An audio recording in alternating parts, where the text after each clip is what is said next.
Like most babies, Finn Smith started life happy and healthy. He was born in October 2012. Yet only 13 months later, his life was hanging in the balance and his parents were facing the unthinkable. Finn was looking, pretty sick. He was very quiet. He sort of started to look a little bit greyer, but again was just very quiet. I thought he was just, we knew he was sick. We knew he was going to the hospital anyway, so if he got worse, it'd be okay. Probably within 20 minutes to half an hour, he was critical. The bruises all over his body, the rash, he had blood dripping from his eyes, his nose and his mouth, which was really hard to watch and see, but you could do nothing. And that's the stage that we realised what we were dealing with and that it was meningococcal. That's when the word was brought up. The doctors had to tell us that it was a very real possibility that he wouldn't even make it through the night. So we just got down and I kissed him and told him how much we loved him and to fight.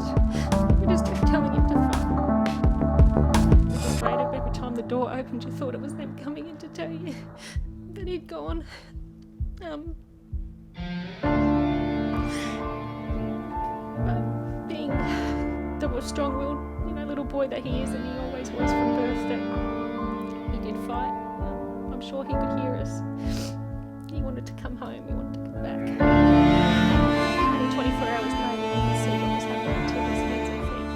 They were going all purple. The next day, they were getting black. They had to amputate his left leg below the knee. And then 3 days later, on the 27th, they amputated his right hand through at the wrist and the entire index finger and most of the lengths of the other fingers and only the tip of the thumb. So that was really the length of his thumb left. And then 2 days later again, they went in and had to take the right foot through the ankle. So I guess then that was our next struggle, was accepting what he'd lost. But knowing that we still had him and that was the only thing we wanted about was him, that he still has his life. And to see Finn now, it's clear his fighting spirit hasn't faded. Finn still has regular visits to the Children's Hospital. Today, he's seeing his occupational therapist to monitor his hand function following his most recent surgery. Can we take these off? Have a look. He's adjusted amazingly. Just to sit there and watch him still be able to pick things up, and he uses that hand like he's got all fingers and all lengths. He just figures out a way. He adjusts. From the point we came home, he figured out how to crawl around again. He just seems to find his way. And once he gets those legs, I tell you, I'll be running down the street chasing. I think. Finn has already been fitted with his first pair of prosthetic legs, which will obviously benefit his mobility. As for his hands, this will be a matter of wait and see. So most recently he's had a release to the scar contracture in his palm. So he's had new skin put in the palm to help stretch out his fingers and his thumb. So what we're working on now is trying to maximise his function and his movement following that surgery.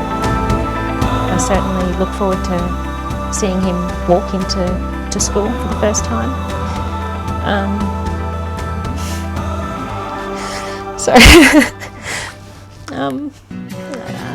Jumping around, swinging on the swings, playing, kicking the balls around, anything any other child would be able to do. That's all we want for him is, we know that there'll be things he can't do, and that's fine, but you know what, we all can't do everything.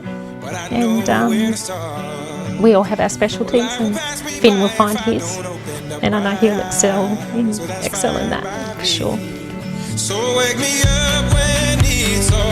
Determination is incredible. He's very resilient. He's an absolute fighter, and that's really helped in his journey. We'll help to support him and watch his progression through when he starts kindy, starts school and normal life journey, and we'll be there to support him along the way. Kind of like his cheer squad. Exactly.